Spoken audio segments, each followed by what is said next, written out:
When talking about Nazi zombies, Call of Duty World at War generally comes to mind. This Nazi zombie army, however, is a standalone extension of the main game of Sniper Elite V2. The game is currently only available for PC, but you do not need the full game of Sniper Elite V2 to play it. It's an ingenious idea really, just combine the two most hated enemies in all entertainment media, Nazis and zombies. Welcome to my review on Sniper Elite's take on the genre. My Führer, the war is lost. Surrender is our only option.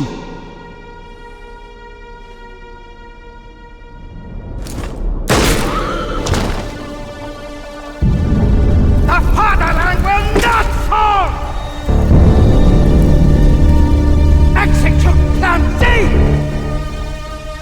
A zombie expansion would make any game more interesting. Even Barbie Horse Adventures would benefit from a zombie expansion makeover. Connectimals could include zombies as DLC, and I buy it. Maybe in some alternate Animus reality, even Assassin's Creed could find ways to put in zombies. That's not to say that all zombies games are necessarily good, and I certainly don't want the market to be flooded with them, but spin-off expansions generally catch my attention. Sniper Elite V2 shifts its focus from assassinating living Nazis to stopping Hitler's last-ditch effort to avoid losing the war. The core game was known for its extremely refined and deep sniping mechanics, open approach to objectives, and viscerally detailed kill cams. This kill I've gotten is my favorite, a shot under pressure ending up taking out the counter-sniper's head right through the scope. A shot reminiscent of the sniper scene in Saving Private Ryan.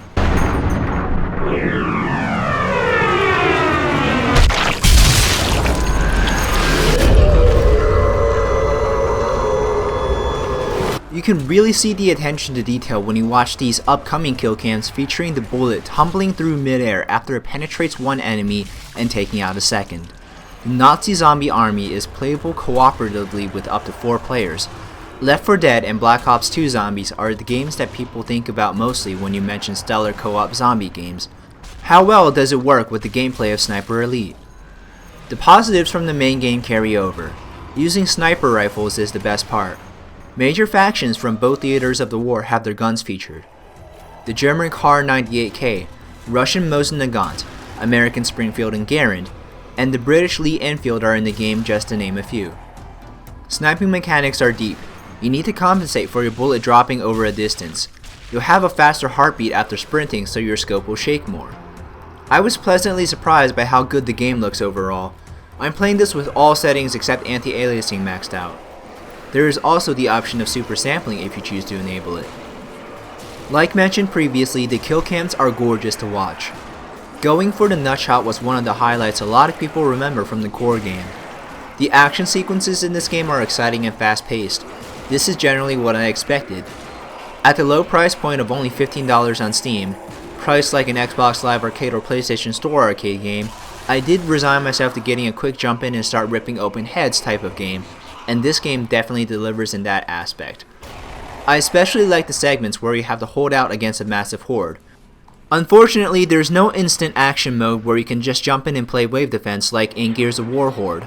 Co-op is fun, and I highly recommend you play with others if you get the game. Even if you don't know anybody that has the game, you can use online matchmaking. Unfortunately, this game does have a heavy offering of negatives.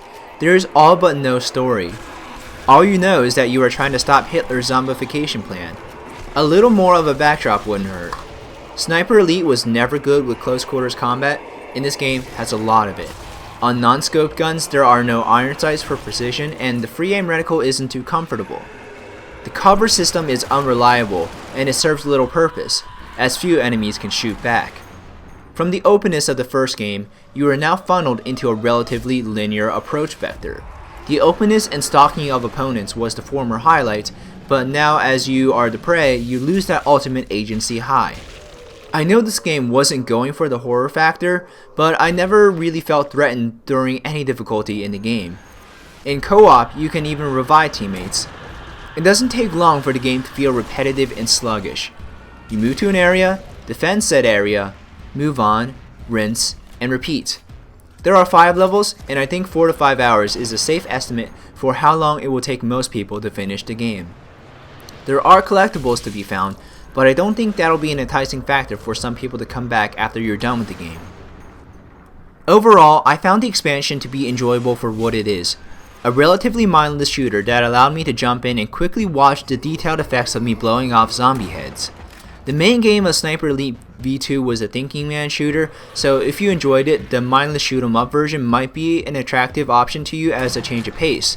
Although $15 is a budget price, I don't hesitate to say that one Zombies map pack for Call of Duty might have deeper gameplay and keep you coming back. If you do have other zombie games you enjoy like Left 4 Dead or DayZ, it's difficult for me to recommend you try this game.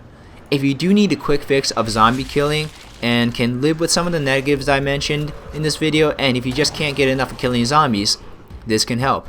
Sniping is one of my favorite things to do in any shooter game, and I love killing zombies, but sadly there are a lot better zombie games out there.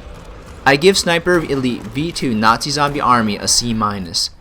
I'll leave some extra gameplay running so you can see more of what the game has to offer and some cool looking kill cams, and see if you want to get it. Thanks for watching this commentary. Leave a like rating if you enjoyed it, and I'll see you next video.